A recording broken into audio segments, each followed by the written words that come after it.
What's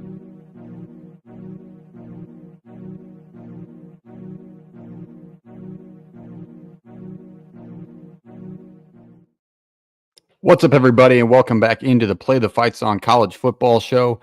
Another big episode tonight as we are previewing the Mountain West Conference, which I would go out on a limb and say this is a little bit more interesting of a G5 conference than Conference USA and the MAC. Probably you could combine them, and I don't think I'd get as hype as though for that conference as I would the Mountain West.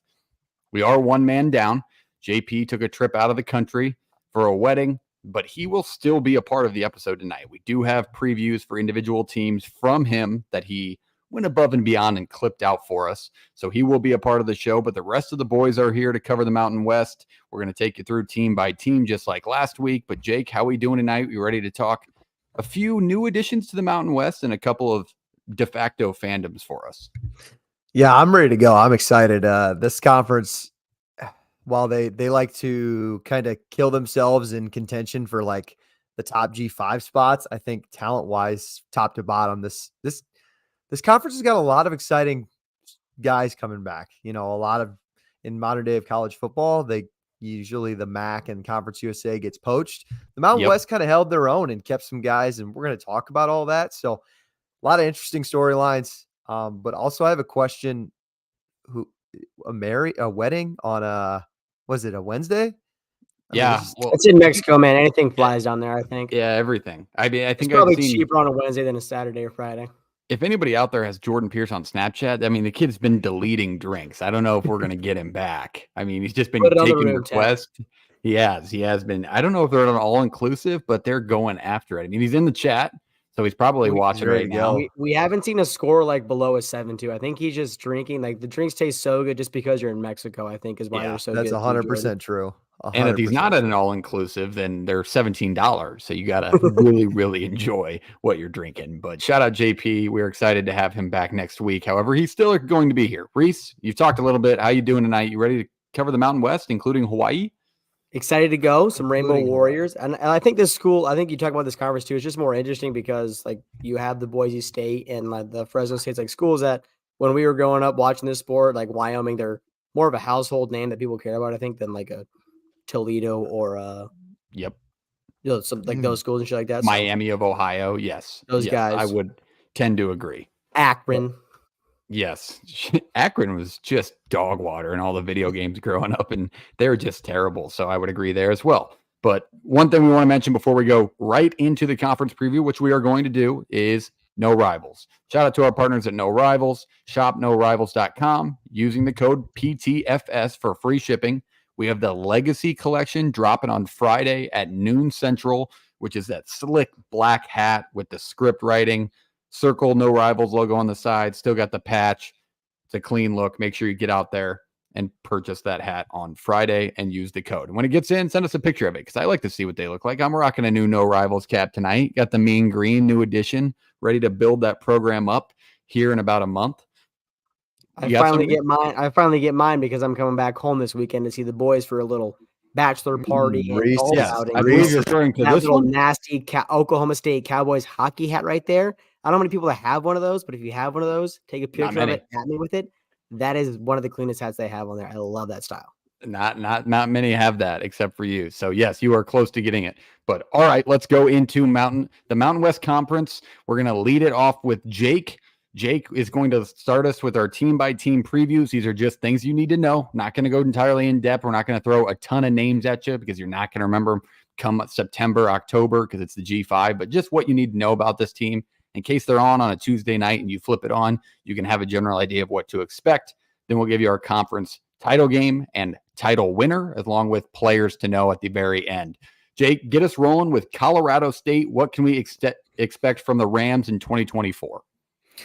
Yeah, I mean, this is about, would you say that this is my de facto team? I guess getting into the personal weeds, girlfriend's kind of from the area. She grew up a Rams fan, so I kind of picked this team up as my de facto team a couple of years ago, and I couldn't have picked him up at a worse time because the start of the Jay Norvell era hasn't been ideal.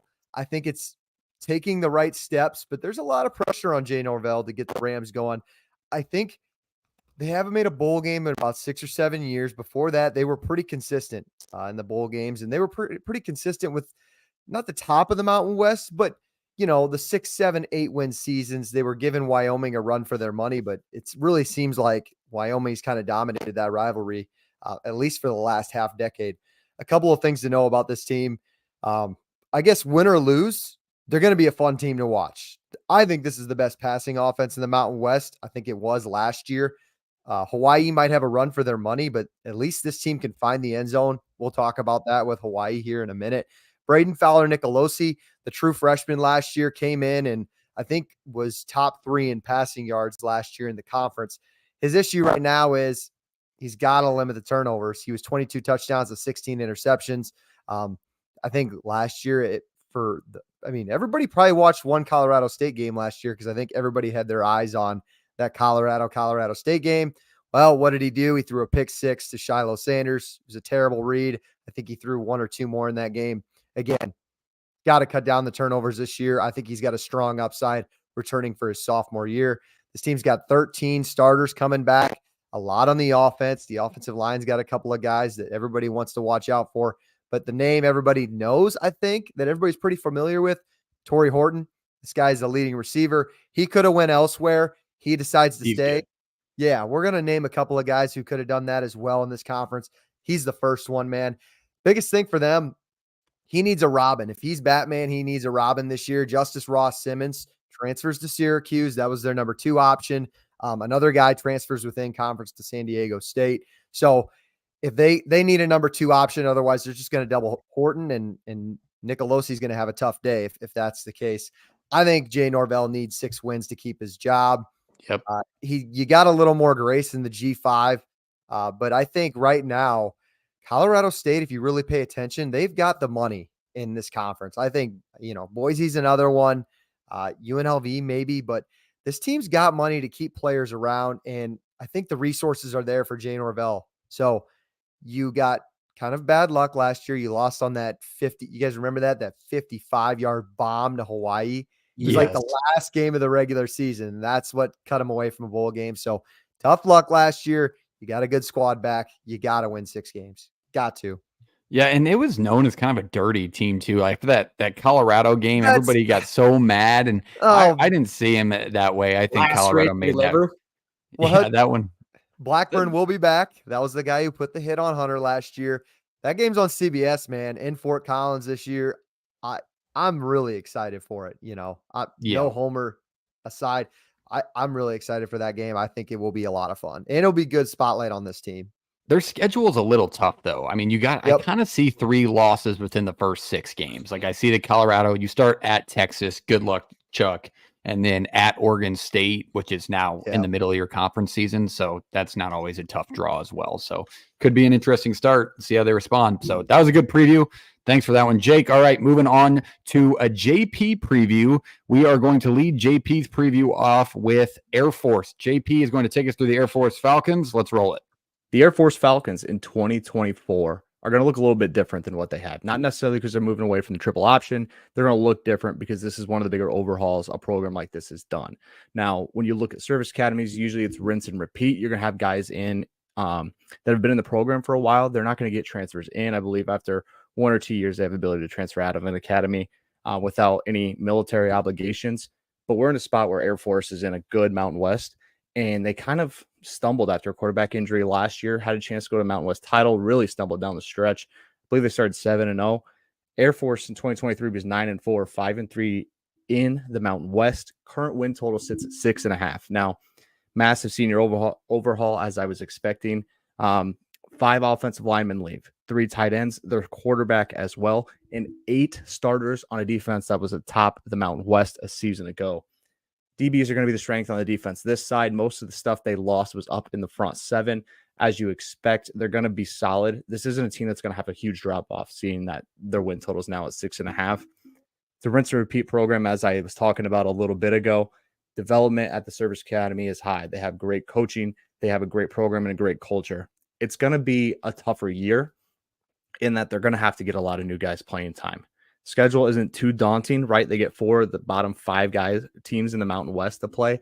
So the Falcons are going to have a real shot to get bowl eligible, win 8 games possibly. You're going to have your tough ones per usual in the Mountain West, but it's going to become down to John Boucher, who's going to take the reins at quarterback in this tough triple option.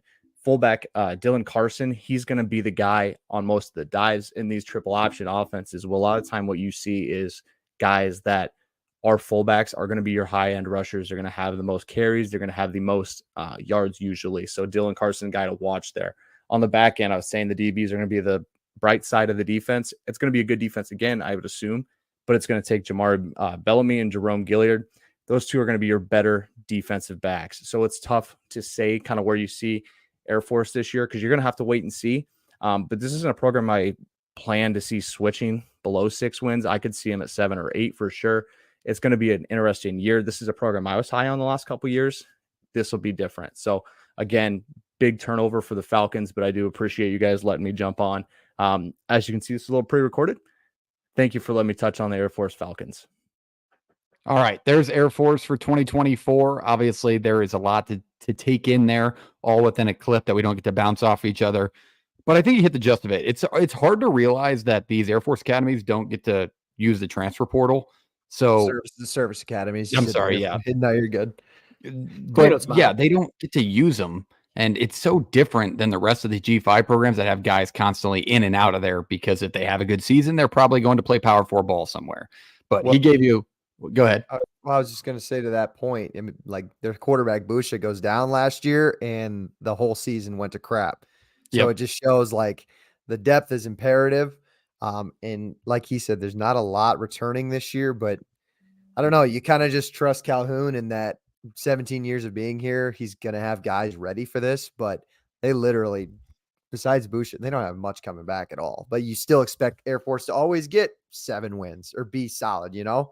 Right. And especially when you draw a Power 4 team and your Power 4 games at Baylor, like that's a program pretty on the back burner right now. Aranda's kind of fighting for his job. So that could be an interesting one to follow early in the year in week 3. But all right, that is all on Air Force. We're moving down the list. We're going to Reese now to cover a little New Mexico. Reese, tell us about the Lobos in 2024. Kind of similar to last week when I'm covering these teams. The thing you got to look at too to start out this year for this team, their non-conference isn't exactly an easy start for them. They pull Montana State for their first game, FCS program. That's a good program for those of you who do not know. They lost last year in a blocked PAT in the playoffs to North Dakota State, I believe, who eventually went on to, get to the semifinals. Then they go on the road to Arizona and then on the road to Auburn. Then they open up the season for a conference against Air Force at home, who JP just touched on, is a very solid program year in and year out. And they went 4-8 overall last year, 10th in the conference. They were only 2-6 in conference. And their win total is only set at 2.5. That tells you anything about this team. So they better hope they can get their wins early and often because the over is also plus money. I was going to say, I was hearing 1.5, like on a podcast. I went on FanDuel. Shout out FanDuel. Okay. But they had 2.5 at plus 116 was the odds. So if you want to be like Vanderbilt, I think it was you a couple years ago, Schaefer, you were talking about Vanderbilt getting like over 3.5 or whatever, and they got it right away. This team, they're not going to get it right away, but who knows? They could sneak in somewhere because like even their middle of the pack conference games, they're all on the road. They go to Colorado State, San Jose, and then also to Utah State. So like, granted, you're not going to some powerhouse, but like it's still a road game in college football. It's hard to win on. But they also, luckily for them, they avoid Boise State and UNLV as well too. Mm-hmm. So, and you lose your starting quarterback, you lose 3 other guys to the portal, so you just don't know who's going to be there. And you also have a new head coach too, in Brocco Mendenhall. So we'll see what he's going to be all about. But it's the same idea I had last week too, where it's like if it's a new fan base, you got a new quarterback, and you're going to have a new head coach. There can be some hope, but I just don't know what it's all going to be for this team. You just got to hope you get through these couple weeks healthy and be ready for Air Force to open up the conference. So 2.5 is absolutely shocking as a fan. I mean, I'm sure it's not the world's biggest fan base, but to see that number next to your team must be in shock. But I feel like we need to issue a disclaimer. Like we all said Northwestern was probably going to win less than 2 games in the conference last year. Yeah, I said take their under at 2.5. None of us took that money. Here's the issue. Here's the issue with that. Athlon has the 2 worst teams in this conference at Nevada at 12, New Mexico at 11, and they don't play each other. Mountain Yeah. West. What are we doing? We got to have Yeah. the 2 worst teams play for that last spot. It's a must. It's just like you got to play the Just first like the MAC, and the baby. second team. Yes, I would agree. I think that would be the toilet bowl in full effect in the Mountain West needs to happen. I would agree there. And speaking of Nevada, that's who I am going to roll into. Let's talk about Nevada a little bit. It's not a good program. It used to be back when the Mountain West was having its day and age. This was like the 07, 09 range. Am I right in that, Jake, saying that Nevada was pretty competitive when they had that big game against Boise State? Yeah, I was going to say they were pretty competitive back in the day. I think that team won 9 or 10 games. Yeah, and ever since then, it's just been kind of a downhill roller coaster ride for them. And they're looking to respark it. They got a new coach, and you might have to double check me on my pronunciation here, but I believe it's Jeff Choate, right? It's just Choate. Yeah, Jeff Coates. Yeah, I think the H. I don't know. He might be right. I'm going to just say Choate. If I'm wrong, I apologize to Jeff and Nevada fans everywhere, but that's a former Texas defensive coordinator. He's the assistant defensive coordinator. He's a really good defensive-minded coach, and they need it because I kind of outlined these as 3 keys to have a successful season. If you're Nevada, you only won 2 games last year, so really you're just shooting for 3. Just take a step forward with a new first-year coach. You also bring in former Nebraska co-offensive coordinator and Matt Lubbock. So I got a little ties here to talk about Nebraska, which I always appreciate. But Choate, he has to focus upon this defense. They gave up 27 or more in their first 6 games last year when they started 0-6. And then they won game 7, 6-0. Then they put up a shutout out of absolutely nowhere. So this team is just as lost as it can be. Towards the end of the year, they found their identity and found their 2 wins within the last 6 games, but their first 6 were so embarrassing, giving up 44 and 49, that they have a long road ahead of them. My second main point for them, stop messing with bad QBs at Nevada. You get in Chubba Purdy, transfer quarterback from Nebraska, put him in there. What's the worst thing that can happen? What are you trying to do? I mean, you have the same 2 guys from last year, Brendan Lewis and AJ Bianco. Just put in Chubba Purdy, let him play. If he's healthy, put him in there because you have absolutely nothing to lose, and he gives you a different look with Power 4 experience in 2 different Power 4 conferences. So there's no absolute reason to not use him. Also, I want to give a shout out and hate to Athlon for putting in parentheses Brock's brother when talking about Chubba Purdy. That's such a some respect on his name. It's not even that, but it's just, come on. NFL MVP?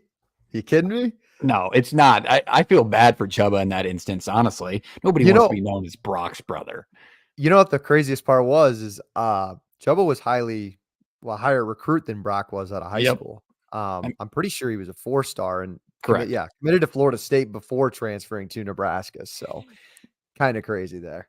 And he should be able to play at Nevada. So hopefully they put him in there. I have that as one of my keys to this season for them, is put Chubba Purdy in the game. And then 3, you got to just focus on building for next year. Looking at their schedule this year, this is not going to be the year that Nevada makes the gigantic turnaround, gets bowl eligible, maybe wins 7 or 8 games. Like their schedule, they draw SMU. They play at Troy, who's been dominant in the Sun Belt the last couple of years. They get Georgia Southern, who's probably one of the peskier group of 5 teams out there. And they play Minnesota on the road. So it's not the schedule that you're looking for to make that turnaround. So it's going to be a long road ahead for Jeff Choate, but he'll get the job done there, and maybe you'll see some improvements on defense. He brought in good transfers, but that's what I got on Nevada in 2024. I think they're in the right spot in their preseason ranking of the last 2 teams of this conference. It's going to be a rough one. Yeah. But hopefully Chubba gets some snaps. I think he will. I mean, offensively, like you said, you have to give him a shot, and I bet he will. They were probably the worst offensive team in the country last year. I'm pretty sure that Lewis kid threw for 2 touchdowns in a span of like 4 games or something crazy like that. Their first 6 games were not close. There is no reason. They were like, that's what they said. They said in the end of spring, Brendan Lewis was making better decisions. What does that mean? Not throwing the ball to the other teams? Like, he's just not good. So let Chubba get some snaps. Going to class on time. Yeah. Chubba had some injury issues, and they said he was a full participant at the end of spring, so hopefully he'll take over. That's what I expect as a kid that's seen him play. He can play at that level for sure.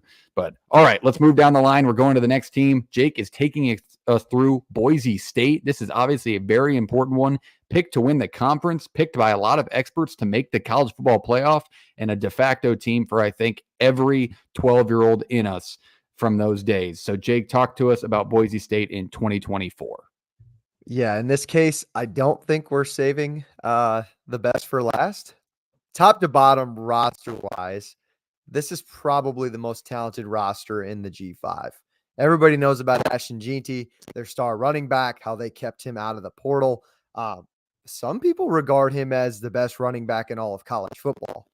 I think the running back position is as talented as it's been, top to bottom, all over the country, than it's been in the last few years. But GT is definitely top 5, that's for sure. And I'm excited to see what he can do and really get them rolling this year. They picked up a former 5-star in Chris Marshall, former Texas A&M, and I believe Ole Miss. Guys just had some off the field issues. He never really got it going there. He's actually transferring from a JUCO where he came from, those 2 SEC schools. And this is really what they're saying is Boise State is kind of last chance you at this spot. You know, he's actually getting a crack at Division I football one more time. Let's see if he can do it. Who's going to be throwing him the ball? I think it's Malachi Nelson, the former 5-star again, coming over from USC. It's not guaranteed he's going to take the spot. And some people think that they'll give the guy who took over a little bit last year, was the backup, might start the season out that way. But I think Nelson will start, I wouldn't be surprised 2 or 3 games in. On defense, they have the best pass rusher in the conference. And I want to say this right. Ahmed Hassanin. I think he had over 12.5 sacks last year. Sounds good to me. Yeah, it'll roll with that. You got to sound like you know what you're doing. The biggest thing with them, like I said, the talent's there. Can they just be more consistent under Danielson, their first-year head coach? Andy Avalos, that's basically what got him fired last year, 10 games in. I think it was last year that they had that terrible loss to UTEP. Maybe I'm even thinking 2 years ago, but I'm pretty sure it was last year. And that's UTEP was a bad football team last year, and you just can't. You can't have those kind of games. Taylon Green was playing inconsistent, and everybody's raving about how he killed the spring at Arkansas. So might have been an Avalos problem. We'll have to wait and see. I think everybody likes playing for Danielson, so it'll be a fresh start for them. Some of the games, though, I mean, if this is going to be the team that's going to get that G5 spot in the playoff, they're going to have to earn it. I think if they go 11-1, this team should automatically get in. I was going to say, depending on who they lose to, but 11-1, no matter what, will get them in. I think everybody knows who they're probably going to lose to if we go through the schedule. On my left there, at Oregon to start the year. They really have to come out and show better than what they did last year when they went on the road at Washington. Yep. Washington was really good. Obviously, we all found that out. I don't think we realized how good Washington was at the time, though. So I think I've said this before. If Oregon goes out in there and wins by 35, maybe that's a team that's going to make the national championship again. They play at UNLV. They have Washington State and Oregon State at home. I want to go backtrack because the UTEP game was 2 years ago. That was when Hank Bachmeier was around. Last year, they had the bad loss at Memphis, and then they also lost by 2 to UCF at home in a game that they could have won as well. So it's been a thing now. Inconsistently starting off the year. You got to start off well, and you get Georgia Southern first week on the road, and don't be looking ahead to Oregon. Go take care of business right away. You're going to be favored in that football game. So that's what I got to see from this team. Yeah, Georgia Southern is a tough one. I think the first 2 weeks, it's imperative for them to win week 1, because if they start 0-2, God knows where that season could go. But I think this team has all the hype for a reason. Like, Ashton Jeanty is like a serious contender to be in New York at the end of the year. The guy is a legit player and it's another guy that could have played in the Power 4 if he wanted to. Yeah. Am I wrong? There's no doubt in my mind that he was getting offers to play elsewhere. That's what I was saying like before. I think Colorado State, Boise State, maybe like UNLV, these are teams that can somewhat compete NIL wise to at least keep the players around and prove, GT could have been like Quinshon Judkins and go to Ohio State and be the second back, maybe like a 1B option. But hey, man, you have an opportunity to probably rush for like 1,500 yards this year and maybe win a conference, maybe get into that playoff spot. So Yeah, I think everybody would like to definitely. see Boise State back in the college football playoff, especially that youth in us that saw them in that spotlight back then. Yeah. So that was a great breakdown there. Big Boise State fan base has found our page the last couple of days. So if you're in here and you're a Boise State fan, drop a comment because Welcome. we have a little bit of Boise State homerism going around this show for sure.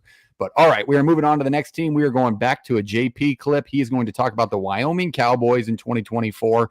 JP, take it away. Just like mid-Tennessee State, Wyoming's going to have a big reset with the coach that they've had there for a while. They're going to step a different direction. Now, this identity change is going to happen the same. It is at middle.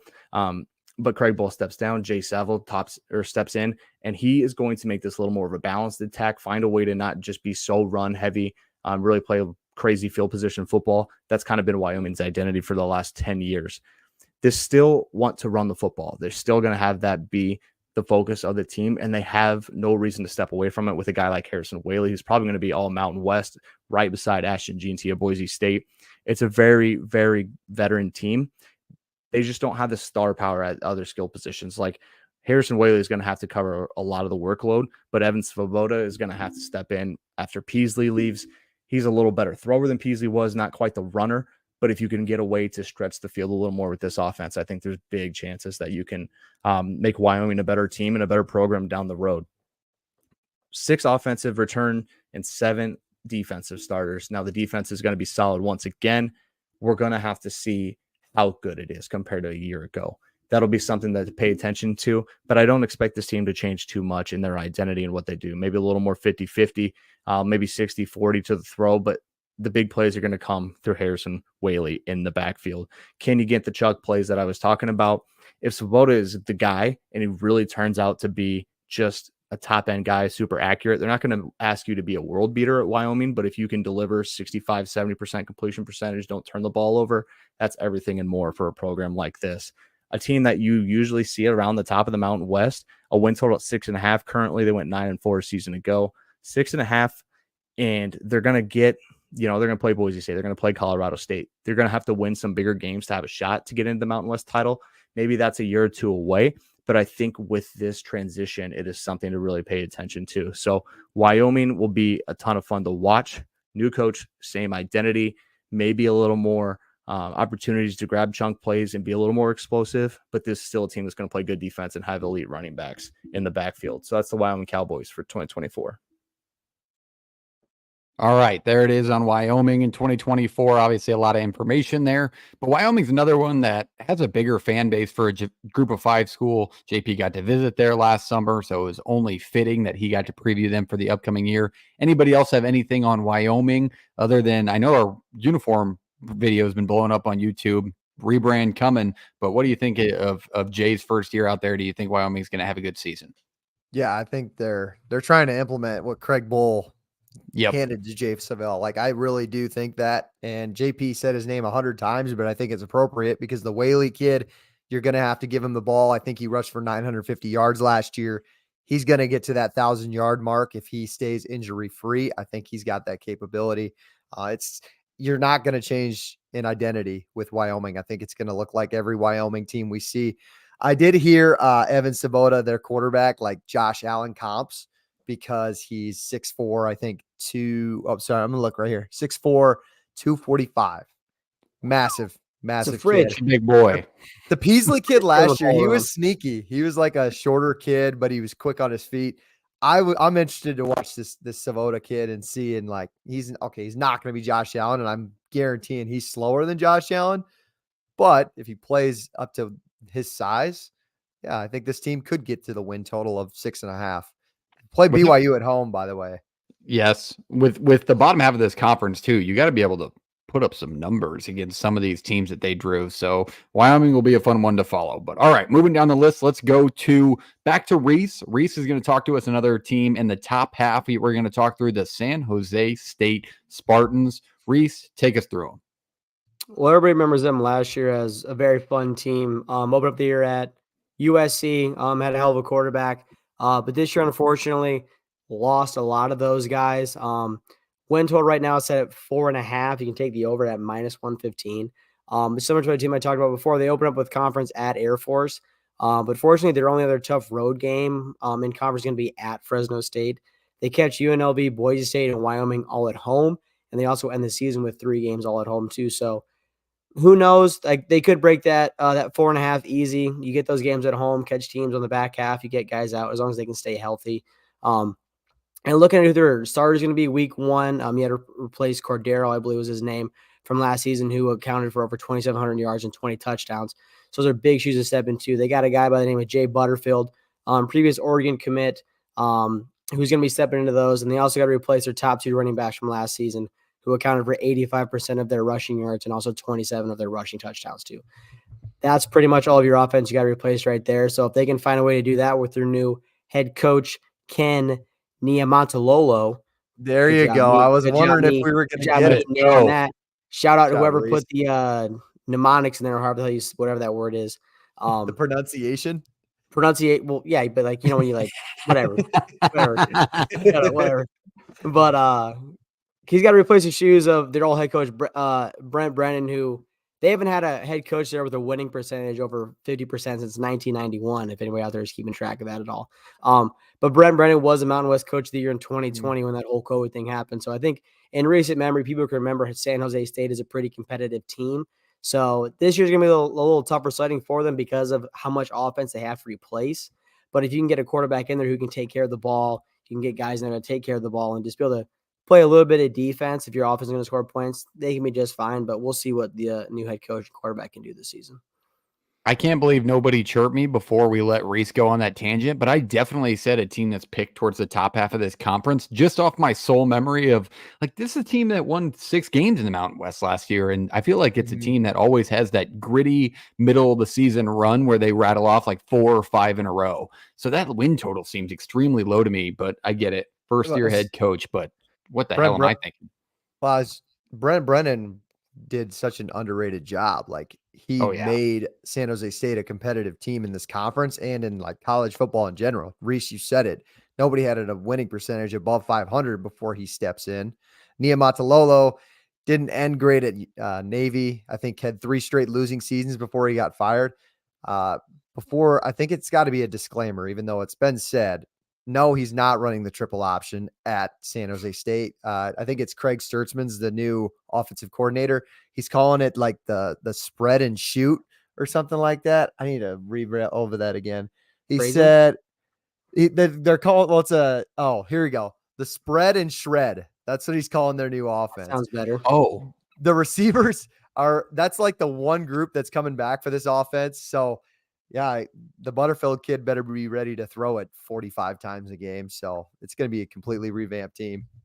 It absolutely is. But all right, Reese, thank you for that on San Jose State. Moving down the list, it's back to me. We are going to talk a little bit on Fresno State now, a team that is actually picked towards the top of this conference, and rightfully so. It's a team that I refer to in my mind as one of the grittier universities out there.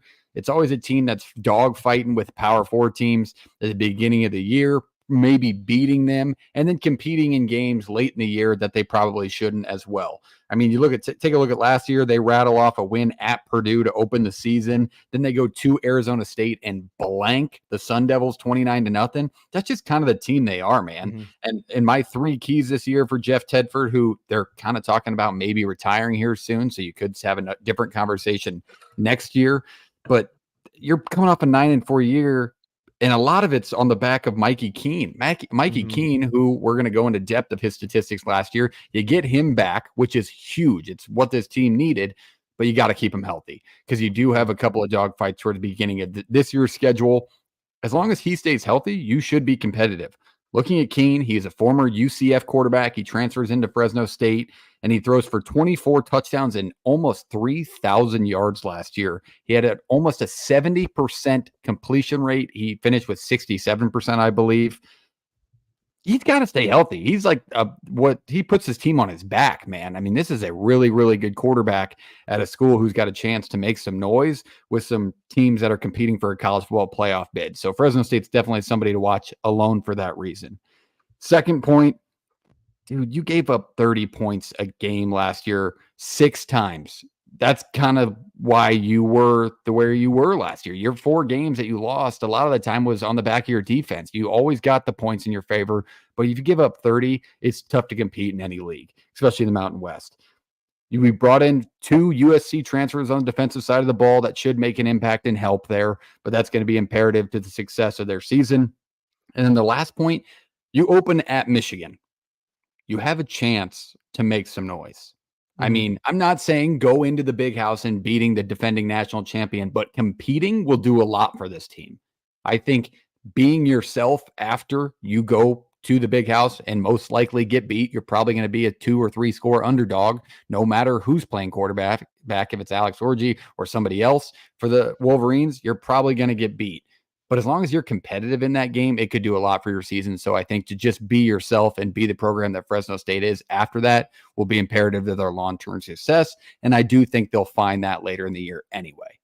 But that's what I have on Fresno State. It's going to be a fun team to watch and a team that nobody really wants to run into. This is a team that I wouldn't want Nebraska scheduling, and I'm sure Jake wouldn't want Iowa State scheduling. Like, it's just a gritty G5 team that finds ways to win and honestly dominates sometimes. Yeah, and they last year, going back, they won 9 games, that's a pretty good year. I don't think anybody's going to complain about 9 wins, especially at Fresno State. But back-to-back losses at home and then on the road to New Mexico and San Diego State. You can't lose to those 2 teams, and you're 11-2. And who are you playing in? You're probably playing in a much better bowl game. Maybe you're fighting Liberty for that game against Oregon, in the Fiesta Bowl. So. And then they lost to Wyoming by 5. They got beat by San Jose State pretty handily. Again, that'll happen. We just kind of talked about it. But, yeah, they win some of those games that they were supposed to last year. And it's a completely different narrative to, I think, going into this season. I think if they get to 10 wins, we're talking like it's 1A, 1B with them and Boise. But right now, I feel like everybody's putting Boise ahead because of that. And I know they had some defensive injuries last year that kind of didn't help them, but they still weren't giving up enough points to not beat those teams later in the year. Like, how do you lose to New Mexico and then go on the road back to New Mexico for the New Mexico Bowl? Mikey Keene's the offensive player of the game, the MVP, and you beat him by 27. Like, they fell apart for no reason and kind of shot themselves in the foot. All right. That's all I have on Fresno State. Moving back up the list, we are going to talk about one of the new additions, not fully an addition to the conference, but playing the conference schedule, and that is the Oregon State Beavers, coming from the now non-existent Pac-12. Jake, talk us through the first year, quote-unquote, Mountain West Conference member in Oregon State. I'm really interested, too, when this picks up. Are we going to get some flack from Oregon State and Washington State fans just like, hey, we are not in the Mountain West. We're not in the conference title. Well, I hate to tell you, man, that's what your schedule is. We're going to throw you in on this episode. That's how we do things. But with Oregon State, this is not close. We lose DJ Uiagalelei over to Florida State. Jonathan Smith takes the job at Michigan State. You don't have a conference, and Damian Martinez leaves post-spring to go to Miami when he said he was going to stay in December. So kind of some darker days if you're a Beaver fan right now, but it's going to be interesting, man. I don't think they're going to be head and shoulders better than all of these Mountain West teams. So, we'll have to see if they can stay relevant. You lose your star running back. You lose 25 guys more to the portal. Again, you lose your starting quarterback. Who's going to replace some shoes, especially for Martinez? You bring in Ole Miss running back Cam Griffin. That hopefully stops a little bit of the bleeding when it comes to Martinez. Who's going to replace DJU? Who's going to be your quarterback in 2024? It's either down to former 4-star Jabari Johnson from Missouri, who obviously left after Brady Cook and Garcia kind of took his spot. He was more like the 3rd string guy, maybe even the 4th string in Missouri. Or it's Giovanni McCoy. If you guys remember this guy, he had a little bit of highlights in the FCS playoffs at Idaho. Good player. I really like this kid. I think this guy would be my QB1 if I had to pencil it in right now, but we'll have to wait and see. Maybe Johnson just needed to kind of a change of scenery to kind of revitalize his career. Defense is going to be their strength. I think it was last year besides the run game, but defense is going to be their strength again this year. Both defensive ends are back. The secondary is going to be solid. They brought in a kid named Kobe Singleton. He started every game for Liberty.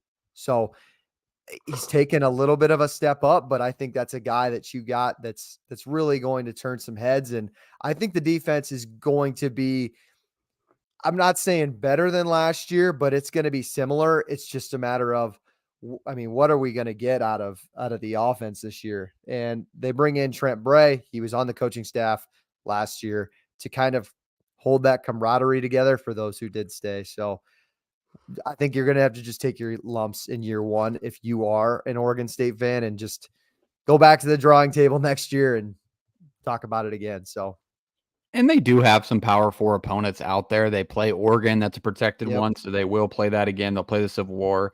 Then they got Purdue on there as well, who's a down program, but still that gritty. We'll see if Ryan Walter's squad can step it up at Cal. And then they round out the year. Honestly, probably I would say their toughest game, because they get Oregon and Purdue at home. I'm saying at Boise State's going to be your toughest game of the year, and that's their last game. So that should be an interesting one to follow. So Oregon State, you're getting wrapped in the Mountain West if you're playing that schedule, and that's what we got on them for 2024. Moving on, we are going back to Reese. Reese, you are taking us through the Utah State Aggies. Tell us about them. It's on mute, but we'll let it get a little preferably with your mic on off mute. Sorry, the dog. Already. Whatever. No, he's protecting your ears, people. All right, Reese, tell us about him. How can we talk about this team and not talk about our buddy JP's favorite quarterback, who is now going to be at this team? Yes. Spencer Petras feeling it down the sideline, out of bounds. But he's slated to be the starter as of right now with new head coach Blake Anderson. We'll see if he's got something dialed up to unlock this guy's full potential. But if I was a gamble man, I think they're going to kind of rely on the run game. They're bringing back their two top rushers from last season. Rasul Faison, who rushed for over 700 yards with 5 touchdowns, and Robert Briggs, who rushed over 400 yards and 2 touchdowns. And then schedule-wise, they're at USC, and then they get Utah at home. So they're going to challenge themselves with a non-conference. So just stay healthy through those. I think you're going to learn some stuff about some guys and what their offensive scheme is kind of going to be like. And then when it comes to conference, you go on the road to Boise State, you go on the road to Wyoming, and then you also get UNLV at home. And the big thing, too, is you have UNLV and Boise State back-to-back weeks. So you got to find a way to win at least one of those games if you're this team. Win total set at 5.5. You can get the over at for minus money. So easy. How you got to about at least get that? How about that? Let's go 4 out of 5 weeks. We got at USC. We got Utah at home. We have at Temple. Okay, but we still have to fly across the country. And then we have at Boise State and then UNLV at home. Yep. And you better hope that offense is figured out, Spencer. Yeah, I was gonna say we're taking the over at 5.5 for minus odds. Spencer Petras has the chance to do the funniest thing ever. Like, what if he just goes and throws for like 4,500 yards? Also, keep in mind his backup quarterback, Bryson Barnes. We remember the name. He was the guy who stepped in for Cam Rising last year. So maybe we get Bryson Barnes versus old team by week 3. They had enough of Petras. They're like, we're good on the Petras train. We're gonna change to the pig farmer. Is that it? He was the pig farmer, right? Yes. Yeah. I am honestly shocked that Bryson Barnes is listed behind Spencer Petras. So we'll see if that even happens. Like if Bryson Barnes ran out week 1, I wouldn't be shocked. And I don't think JP would either. Right? Like it would be hilarious for Petras to go throw for 4,545 scores at Utah State, but that was a good one. Thank you, Reese. Let's go back to JP, who I seem to skip, but we do have one more JP preview. He is going to take us through the San Diego State Aztecs. Roll the clip. San Diego State Aztecs have to be one of the more intriguing teams in the Mountain West now, especially with the hire of Sean Lewis. If you remember, Sean Lewis was the head guy at Kent State for a really long time, had that program at highs, and then he joined Deion Sanders at Colorado. They ran a really high-flying offense for most of the year. I think a little dispute within the coaches kind of ended up making him move on. He takes the head coaching gig at Mountain West. Used to be a bigger powerhouse in the 2010s. But it's a program that is ready for some change and a new identity. So Sean Lewis comes over from a team that lived on the run. If you remember all the years ahead with Rashad Penny, they are going to have the ability to reset this roster, reset this program, brand new stadium, brand new identity with a high-flying Sean Lewis offense. Biggest part here is they're not sure who's going to play quarterback quite yet, but my guess it's going to be the Florida State transfer, A.J. Duffy. Dual threat quarterback, has the ability to make plays with his legs as well as with his arms, which is key in a Sean Lewis offense. The defense switches schemes as well. They're going to go to a 4-2-5. they're going to have to really build that front four to be dynamic and to handle teams like a Boise State, like an Air Force, even Colorado State at times. You're going to have to find a way to really compete and be physical up front. It'll take a little bit. I think with this team, they were 4-8 a season ago, with win total 5.5 now.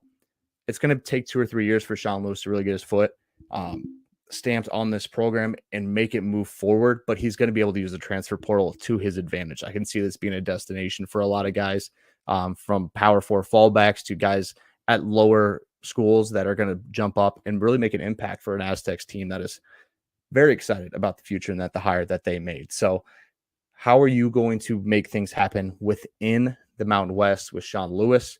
It's got to be the offense. It's what he does. It's his bread and butter. He's very good at it. A couple guys that you need to know, Keenan Kristen and Jalen Armstead are going to be 2 running backs. They're both returning from a season ago. Now they go into a better offense, probably schemed a little bit more for them to be big play guys rather than just workhorses that get a certain amount of carries and low yardage. Deshaun Polk, he's a West Virginia and Kent transfer, so he was with Sean Lewis. He's been in the system before. I think he'll be their leading receiver going into this year, and he's going to be someone you need to pay attention to within the conference. Again, defense is the question mark. We're really not sure how that's going to go, but the guys on the defense are 2 transfers at linebacker. They're kind of solidified that 4-2-5 in the middle of it. Owen Chambliss and Tenno Latui are 2 guys that you really need to pay attention to, a Utah and Army transfer. This is going to be an interesting year for San Diego State. I think in 2-3 years, we're really going to be looking at this team sitting, top 4 in the Mountain West, really with a chance to fight for a 12-team playoff spot. So San Diego State here, I know you guys maybe aren't as seasoned on it, you listeners, but trying to help you understand what Sean Lewis can do to a program this good in California. So that is the San Diego State Aztecs. The hottest stadium in our Group of 5 football, I would assume, in San Diego State. But I do think it could be a turnaround there. Sean Lewis' offensive schemes are super good. You probably remember him from Colorado last year. Think of how high-flying that offense was. So he definitely has some potential with that recruiting area to make a spark in San Diego State in the program they're trying to revamp and re-up. So that was good from JP. Shout out to him for making those clips, but that wraps up his teams to preview. I don't think he put in the doc for his conference championship game or conference champion, but he's a little bit of a Boise State homer. So if he's in the comments, he can probably drop him in, but I would assume that Boise State, he's got him on top of the Mountain West. Oh, he did put him in now. Oh, he did. Okay, perfect. It. All right, beautiful. You can throw those at me when it's time for that. But I'm going to move on to the UNLV Rebels. This is going to be a fun one because this is a program that I think has potential to be very good. Like, they've got the money, they've got the hot spot to recruit kids to. So I think they'll be a long-standing, decent Mountain West team if they can uphold what Barry Odom kind of started last year. So it's in his second year. They went 9-5 last year, competed, man. But my first key for them, for their 3 keys to have a successful season, you got to replace the quarterback. And they brought in a couple of good transfers, which we'll talk about, but Jaden Mavia made up a good chunk of their offense production last year. He transfers to USC, so you got to look for people to replace him, and they went out and got a couple of good FCS players. They went out and got, I'm going to go for it, Haj Malik Williams, I believe, from Campbell. Really, really good quarterback. And then a guy that Nebraska was actually after, and I had a buddy who even told me about him when I didn't know he existed, Matthew Sulka from Holy Cross. He was Patriot League Player of the Year. He's also back there. I actually think I think he could start. He's probably a more experienced player. He put up absolute video game stats in that conference last year. So they went out and got the pieces that could get them there. And I think that's why they're still looming around the top of this conference. My second key, I think everybody expects me to say his name, but Ricky White III. This is probably the best player in this entire conference next to Ashton Jeanty. And it's not really close. This guy definitely had some Power 4 looks. I'm sure he had texts flying that are not supposed to be happening.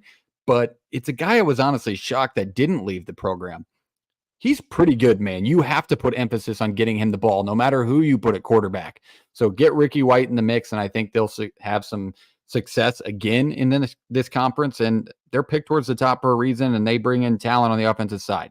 You return 7 starters on defense, and you bring in 2 Power 4 transfers in the secondary, 1 safety and 1 cornerback, both transferred in from Arkansas, who Yeah, kind of had a max exodus. I'll say Jalen Catalon is an awesome pickup from Yeah. Arkansas. From Texas, didn't play last year due to injury, but he was awesome at Arkansas. Like, that doesn't get talked about enough. Right. And that's what they needed, because their last 3 games last year, they end with 3 losses. And in those 3 losses, they give up 37, 44, and 47. And a lot of it was through the air. So they needed that revamped secondary. It looks on paper like they got the pieces they needed to continue to be at the top of the Mountain West. And I think that they're going to do so. I think they're going to have a good year. And UNLV is kind of here to stay around, especially in the NIL era. So that's what I have on UNLV. All right. Yeah. Go ahead, Jake. Sorry. I was gonna say, with the quarterback competition, it's gonna be pretty easy when you have Ricky White to throw the ball to. Yep. Just drop back, throw it in his direction. He'll catch it. They also catch my orange at home just at Heads Up this year, by the way. You said that he is he could have went Power 4. He is actually a Michigan State transfer from a couple of years ago. I didn't know that until a couple days ago. Know that. Yeah, he's a Michigan State transfer. I didn't know he went there, but that's crazy that he stayed in Power Group of 5 bowl, because he could have definitely gone to the Power 4. And Reese, put some respect on UNLV's name. Syracuse brings in UNLV. UNLV doesn't visit Syracuse. I mean, that's a big time. That's gonna be nice. That's gonna be a nice trip for the boys from up north to go down to Las Vegas for a week, though, just to play some football. I won't lie about that. That is a long trip. We're going to see so much of that in college football. It's actually insane. But all right, moving down the list, we are going back up to Jake, and he is going to take us through Washington State. Tell us about Wazoo and what we can expect for them in 2024. Yeah, it starts with familiar faces. When you keep your head coach around, I think it's going to it helps you during all of this transition from being outside of the Pac-12 and all of that. Jake Dickey's back for his 3rd year. The offensive line brings back 4 starters, but this was a group that gave up 31 sacks last year. So it's kind of like the old beaten drum of bad returning production. You know, it's a group that hopefully can take another step. I think the camaraderie and just learning the scheme of Dickey for his 3rd year will help out that group on top of being in a Mountain West schedule. But we have to see. It's like, who are they going to protect? Not sure. It's kind of a quarterback battle at this point. They have the backup from last year, and I think another FCS transfer. Either way, we got to be honest with ourselves. It's going to be a downgrade from losing Cam Ward. You knew that you weren't really going to keep him around. You didn't have the budget for him. He goes off to what we thought was the NFL. Now he's at Miami and is probably a top 5 quarterback in all of college football. Along with the quarterback questions, who are you throwing the ball to? You get your leading receiver back in Kyle Williams, but you have 4 new transfers at the receiver spot. If you're going 4 wide, 5 wide, kind of like that Dickey likes to do, they got to replace some guys. So let's hope these transfers, at least a couple of them, pan out. You know, you have Williams, but we'll have to wait and see. Ron Stone Jr. on the defensive side, they lose a great edge rusher that he was. How can the D-line improve or fill some of those spots? It's a lot of questions. I think that the only thing that this team has over Oregon State might just be the coaching staff, and that it stayed around after the transition. But that's really it. I think Oregon State's got much more talent than Washington State does.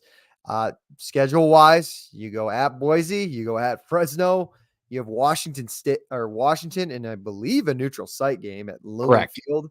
Yep. And then you have Texas Tech going there. So I don't know. We'll have to wait and see. I'm guessing Texas Tech is not going to sleepwalk their way into that football game like they did in Wyoming last year. So unfortunately, Wazoo, you're going to be on the receiving end of that.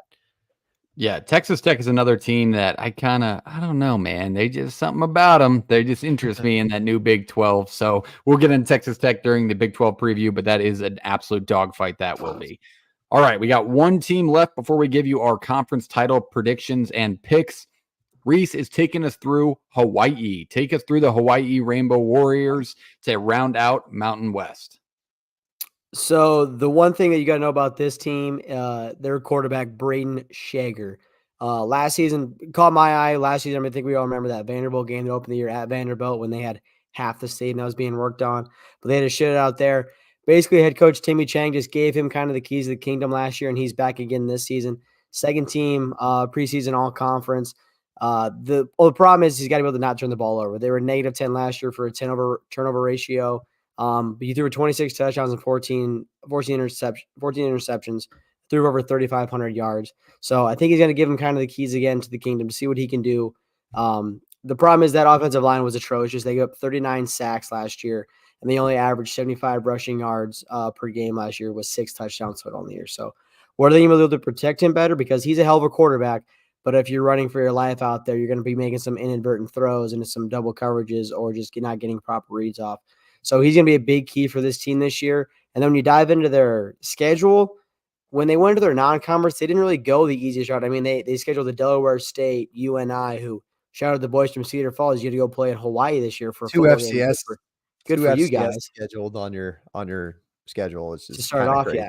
And then they get UCLA at home as well. And then Sam Houston State, who I touched on last week, who they were down last year, but history may shade that they have a pretty good head coach. They may have a bounce back this year, and they'll be tougher than expected. So they're not exactly pen in wins you can write down. You might pencil them in to see if they can do them. But we'll see what this team's going to be about, because if they're going to turn the ball over like they did last year and defense cannot get stops or stop a running nose, it's going to be an uphill battle for these guys.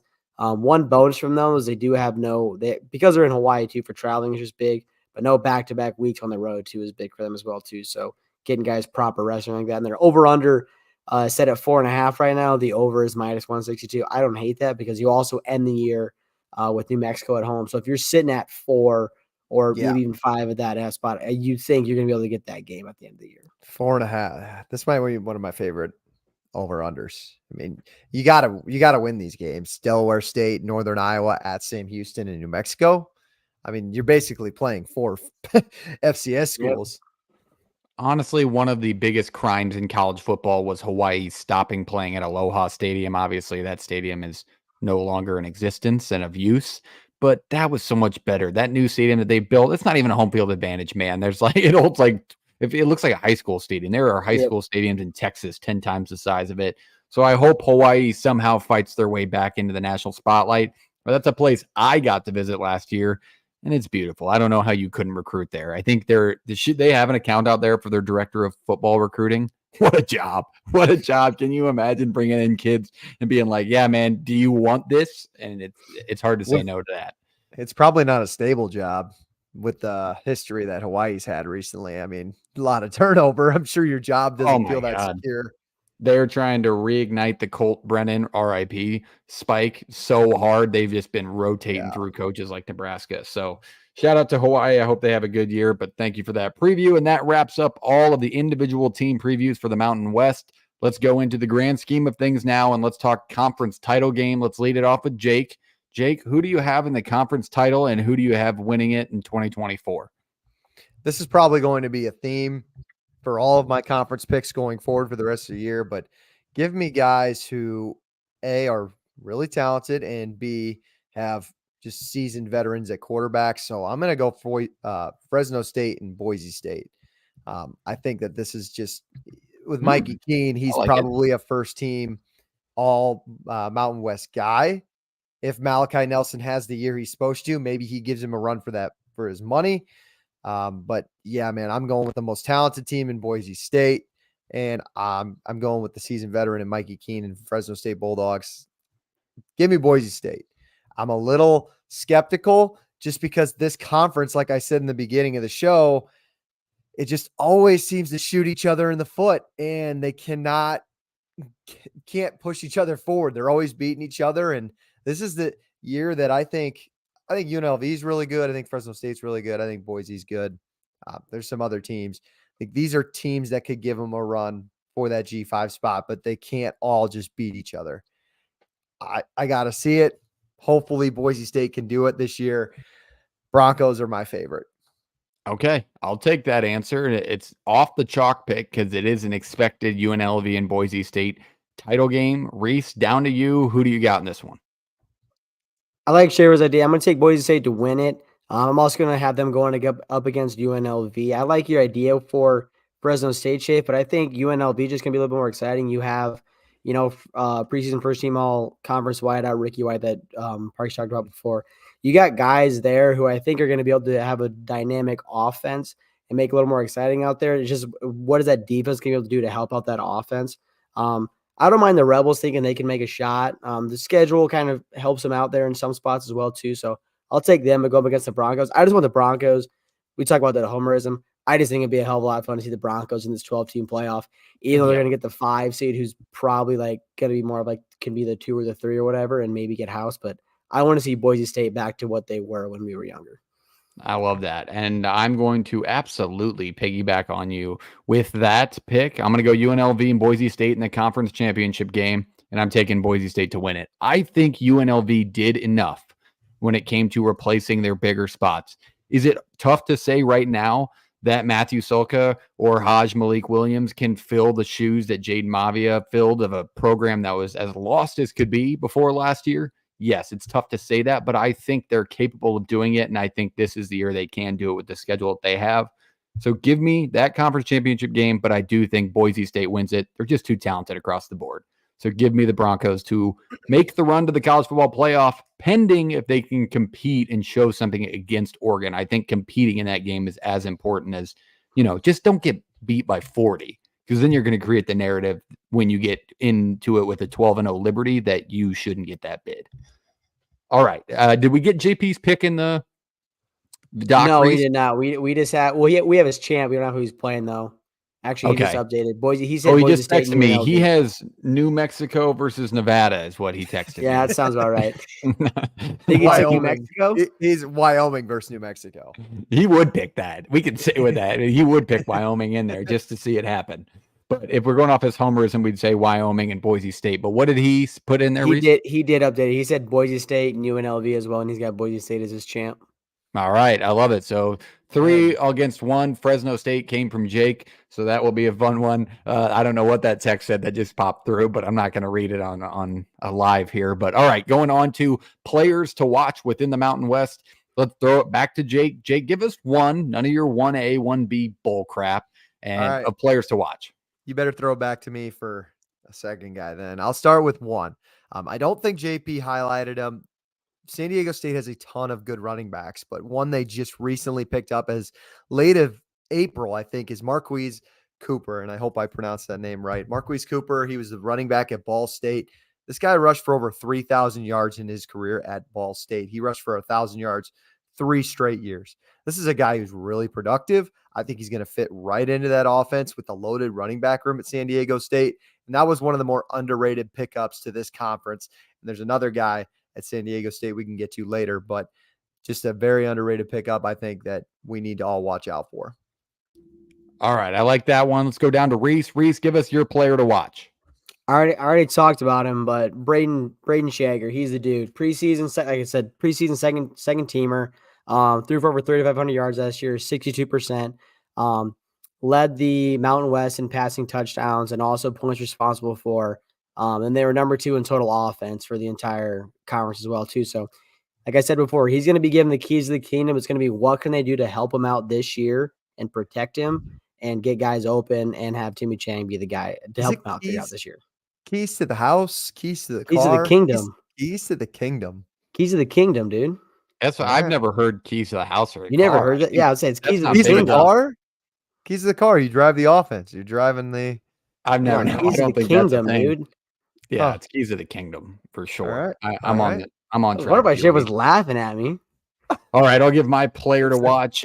I'm going back to somebody that was mentioned in our first overall team talked about, and that's Torrey Holton. Torrey Holton is an absolute stud. His name should be around, maybe not even with Ricky White, but he's going to make an impact, man. He caught 8 touchdowns last year, averaged 11.8 yards per catch.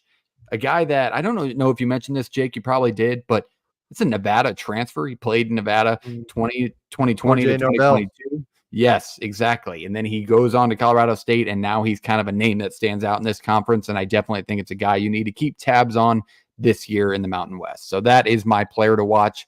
Any more? We'll give honorable mention shout outs just because we don't have one for JP, or do we, Reese, in that doc? Oh, JP did say one. It says Spencer Petras. Did he actually? Oh, man. Yeah, it says Spencer Petras in there. Homer. Next one. Next one. I was going to say honorable mention would be the guy he's throwing to. Jalen Royals is another guy at Utah State at receiver. had a sneaky over 1,000 yards last year. He's one of the top returning receivers in this conference. And then keys to the Ferrari. This isn't right either. This isn't right either. Keys to Listen. keys to the car. JB, he JB, did put this. the No, he Mai did Tai say this. down, brother. He did say this. There you go. It has always been keys to the kingdom. That is There you correct. go. Okay. We just need a graphic of that with Shager and then Reese. We can put that on for No, it's Timmy for giving Twitter. him the keys. Yeah, I there can you be go. giving them to. Timmy Chang can be giving him the keys. Here's a little fun fact for you guys. Fresno State has a former number 1 player in the country. Defensive end Corey Freeman transfers in from USC, was the number 1 player in his recruiting class. Didn't quite pan out at USC. Hopefully he does there. It's kind of like Chris Marshall over at Boise State. He was a top 5 player in his class a couple of years ago. So this is what the transfer portal's for. We hope these guys turn it around because these G5s need guys that have that kind of first round talent that these scouts did see in high school. So I thought that was really cool. It's almost feeling like the Mountain West is like not last chance you, more like second chance you. Like you're getting that second year. Maybe you didn't pan out if you were a high star recruit. The Mountain West has a lot of players that could stick out in your mind and win some awards at the end of the year. So it's a fun one. But that is everything we have on the Mountain West. Go ahead, Jake. I have a question, I have a trivia question for you guys before we get out of here. If you have anything else to wrap up, because the Mountain West has at least I'm trying to think on the top of my head, 1 or 2 of these schools. Can you guys name? And granted, I don't have it in front of me. I think it's 7. Can you guys name the 7 schools that are the only team in their entire state? So this is the only school that plays in their entire state. There's, I think, 7, but again, I don't have it at the top of my head. Wait, so the only this is the only school that plays Division I football in their state. Football? Yeah, Hawaii, Boise. You could, yeah. It would just Boise be State. Well, no, Idaho, Vandals, right? That would count. Idaho. So they are. Sorry, no. FCS does count. So FCS and okay. FBS. So okay. We're Wyoming. Wyoming is 1. Yep. Hawaii. Could argue Colorado State. Sorry. Parks. Hawaii. Seriously? No, I know why I said that. I said that. No, I know, but like, is Wyoming the only one we've gotten so far? No, I said Hawaii. Okay, we're missing. I'm talking the whole country here. Oh, okay. So it's not just in this conference. No, I thought you were talking about just this conference. I was like, there's no fucking way. There's 7. Oh, we're ending with a little trivia here. All right, so we're going whole country. The Maine Black Bears. Thank you, Reese. Nebraska. Yeah, I'm starting around. Yes, Nebraska counts absolutely, but Maine. That's 3. Yeah, I think I was trying to go FBS.